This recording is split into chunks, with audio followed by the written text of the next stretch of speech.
Some feuds in hip-hop start as nothing more than competition, a test of skill, bars, and dominance over a beat. But others spiral into something far deeper, where pride, loyalty, and real-life consequences take over.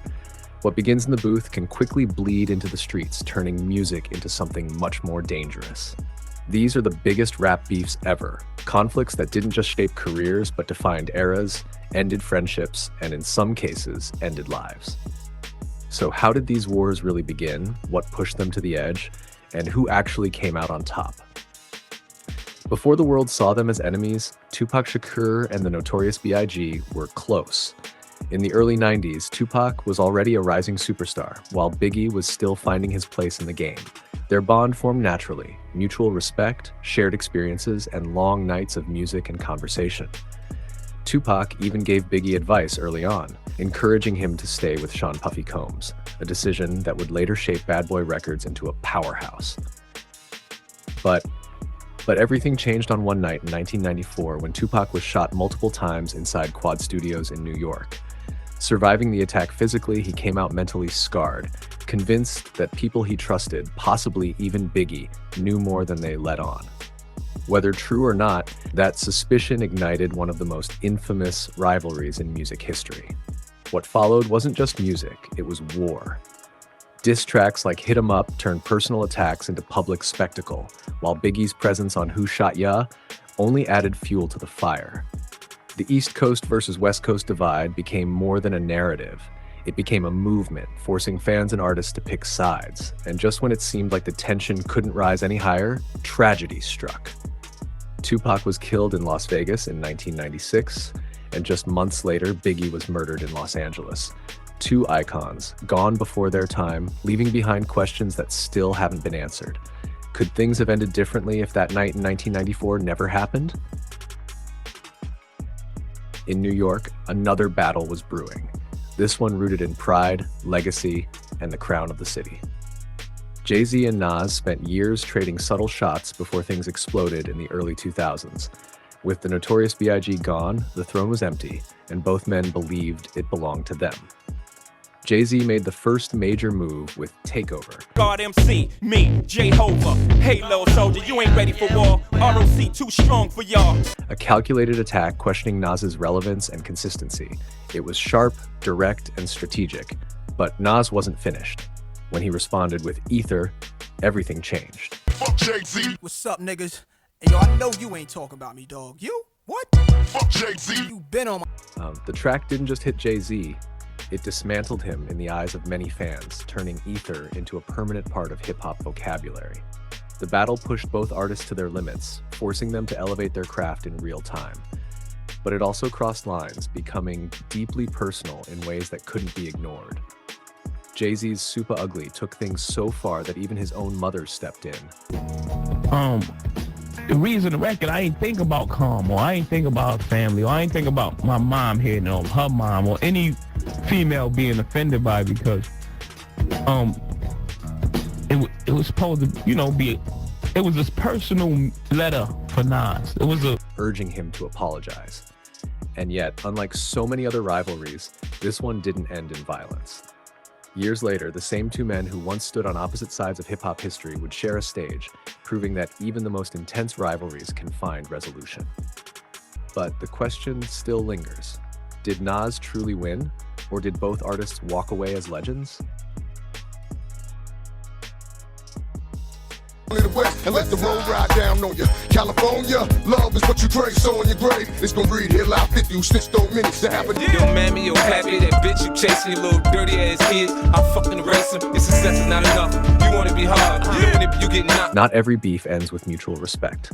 Some are designed to destroy, and few did that more effectively than the war between 50 Cent and Ja Rule. What started as street tension quickly escalated into a full-scale industry takeover. After surviving a stabbing and multiple attempts on his life, 50 Cent didn't just want revenge, he wanted dominance. And instead of relying solely on traditional releases, he used mixtapes as weapons, flooding the streets with relentless disses that chipped away at Ja Rule's image piece by piece.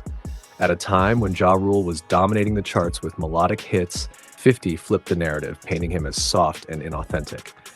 Tracks like Back Down and Wangsta weren't just songs. They were strategic attacks designed to reshape public perception. Backed by Eminem and Dr. Dre, 50 had the platform, the cosign, and the momentum. Ja Rule fought back, but the damage had already been done.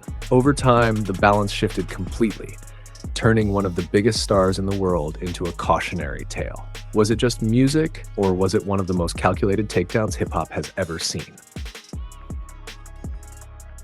Nightclubs and not getting paid for. Ain't got the nerve to cuss. Only reason niggas pick your record is cause they thought it was up. Yo, giving what I gotta give, doing what I gotta do. You don't give a me, so who gives a fuck about you? To be hard, now you just been soft. First you was down with the AK. And now I see you on a video with Michelin, looking like straight bozos. I saw it coming, that's why I went solo. Long before diss tracks dominated headlines, Ice Cube's departure from NWA shook the foundation of rap itself. As the group's primary lyricist, Cube played a major role in shaping their voice, but behind the scenes, tensions were building over money and control. Feeling underpaid and undervalued, he walked away at the height of their success, a move that turned former brothers into enemies overnight. NWA responded with accusations and insults, framing Cube as disloyal and greedy. But they underestimated one thing: his ability to respond. When Ice Cube dropped No Vaseline, it wasn't just a diss track, it was a statement. Every line cut deep, exposing internal issues and calling out the very people he once stood beside.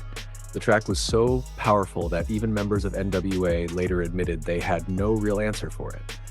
And not long after, the group itself began to crumble. What started as a disagreement over money ended up dismantling one of the most influential groups in music history. Could NWA have survived if that conflict was handled differently?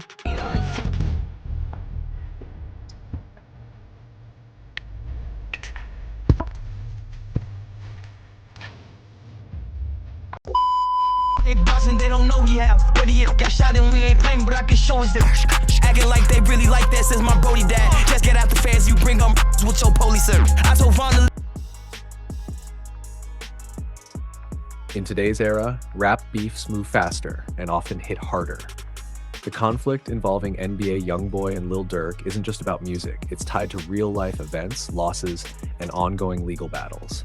The death of King Von in 2020 marked a turning point, escalating tensions between circles connected to both sides.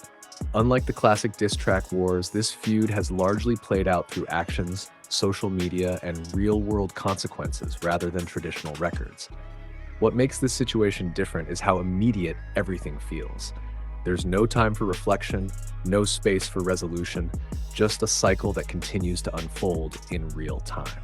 Arrests, retaliation, and constant tension have made it one of the most serious conflicts in modern hip-hop. And unlike past beefs that eventually cooled off, this one still feels active, unpredictable, and dangerous.